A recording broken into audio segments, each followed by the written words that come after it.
السلام علیکم ناظرین، آپ دیکھ رہے ہیں T M news T V. پیش خدمت ہے پروگرام شب و روز ڈاکٹر کے ایس بٹالوی کے ساتھ۔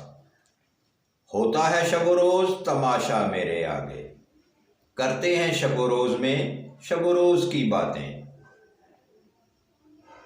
مسلمانوں ہوش میں آ جاؤ، سخت ترین امتحان کا وقت آن پہنچا۔ فرانس نے شام کے صدر بشار الاسد کی گرفتاری وارنٹ جاری کر دیا۔ فرانسیسی عدلیہ کے ایک ذرائع اور اس کیس کے استغاثہ کے مطابق فرانس نے شامی صدر بشار الاسد، ان کے بھائی اور شام کی ایلیٹ فوجی یونٹ کے عملاً سربراہ ماہر اسد اور 2 آرمی جرنیلوں انان عباس اور باسم الحسن کے خلاف 2013 کے کیمیائی حملوں کے سلسلہ میں بدھ کے روز ایک بین الاقوامی وارنٹ گرفتاری جاری کیا ہے۔ شامی صدر کے خلاف جاری ہونے والا یہ اپنی نوعیت کا پہلا بین الاقوامی گرفتاری وارنٹ ہے۔ ان پر الزام ہے کہ ان کی فورسز نے 2011 میں شروع ہونے والے مظاہروں کو بہیمانہ انداز میں کچل دیا، جسے اقوام متحدہ کے ماہرین کے مطابق جنگی جرائم کے مترادف قرار دیتے ہیں۔ یہ وارنٹ انسانیت کے خلاف جرائم میں ملوث ہونے اور جنگی جرائم میں ملوث ہونے کے الزام سے متعلق ہے۔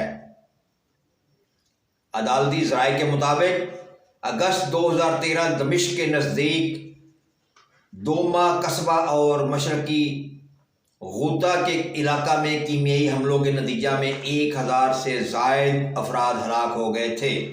شامی حکومت نے اس پیش رفت پر کوئی تبصرہ نہیں کیا۔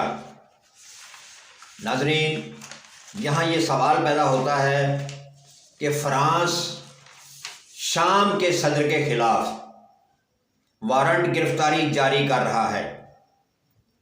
کیا یہ وارنٹ نیتن یاہو کے خلاف جاری نہیں ہو سکتا، جس نے فلسطین میں لاکھوں کی تعداد میں لوگوں کو بے یار و مددگار کر دیا اور ہزاروں کی تعداد میں بچے شہید کر دیے، عمارتیں تباہ و برباد کر دیں، پورا علاقہ تباہ و برباد کر دیا؟ وہاں پہ انسانیت کوئی نہیں ہے، وہاں کوئی انسان نہیں ہے، کیونکہ وہ سب کے سب مسلمان ہیں، اور فرانس کا وہاں اپنا انٹرسٹ ہے کہ وہ چاہتا ہے کہ اس علاقے میں اسرائیل کا تسلط قائم ہو، اس لیے اسرائیل کے خلاف کوئی کارروائی نہیں ہو سکتی۔ کوئی اقوام متحدہ کی یا کوئی اقوام عالم کی انسانی حقوق تنظیم، کوئی NGO بالکل بھی بے اثر ہے۔ تمام یورپی یونین بالکل بے اثر ہے۔ بظاہر ان کے ملکوں میں عوام احتجاجی جلسے جلوس اور ریلیاں نکال رہے ہیں، لیکن در پردہ یہی لوگ اسرائیل کے حمایتی ہیں، یہی لوگ اسرائیل کی مدد کر رہے ہیں، مالی طور پر بھی، اسلحے کے طور پر بھی، ہر لحاظ سے، اور اسرائیل انہی لوگوں کی شہ پر، فلسطین پر حملہ آور ہے۔ یہ ہے یہود و نصارہ کی دوغلی پالیسی۔ مسلمانوں ہوش میں آ جاؤ، ورنہ اسی بے ہوشی میں مارے جاؤ گے۔ بلوچستان اور خیبر پختونخوا حکومتوں نے، سندھ حکومت نے، وزارت دفاع نے فوجی عدالتوں میں سویلینز کا ٹرائل روکنے کے فیصلے کو چیلنج کر دیا، سپریم کورٹ کے فیصلے کو چیلنج کر دیا۔ بلوچستان حکومت نے army act, official secret act کی کالعدم دفعات بحال کرنے کی استدعا کر دی۔ بلوچستان حکومت سمیت تمام نے اپیلوں پر فیصلے تک 5 رکنی بینچ کا فیصلہ معطل کرنے کی بھی استدعا کی۔ درخواست میں موقف اپنایا گیا کہ سپریم کورٹ نے ناقابل سماعت درخواستوں پر حکم جاری کیا۔ سندھ حکومت، خیبر پختونخوا حکومت، بلوچستان حکومت اور وزارت دفاع فوجی تنصیبات پر حملوں کے ملزمان کا ٹرائل فوجی عدالتوں میں ہی ہونا چاہیے، یہ ان سب کی رائے ہے اور ان رائے پہ عمل ہونا چاہیے۔ کوئی جتنا مرضی لاڈلا ہو، کوئی جتنا مرضی محب بظاہر ہو، جو محب ہوتا ہے وہ بغاوت نہیں کرتا، وہ غداری نہیں کرتا، وہ دہشت گردی نہیں کرتا۔ یہ محب نہیں ہیں، یہ منافق ہیں۔ عدالتوں میں ہی ہونا چاہیے، یعنی ان سب کی خواہش ہے کہ دہشت گردی، ملک دشمنی، غداری کے تمام ٹرائل، چاہے وہ سویلین ہوں چاہے وہ آرمڈ ہوں، ان کا فوجی عدالت میں ہی ہونا چاہیے۔ سپریم کورٹ نے قانون اور حقائق کا درست جائزہ نہیں لیا۔ سندھ حکومت اور وزارت دفاع نے آفیشل سیکرٹ ایکٹ کی کالعدم قرار دی گئی دفعات بھی بحال کرنے کی اصداء کر دی۔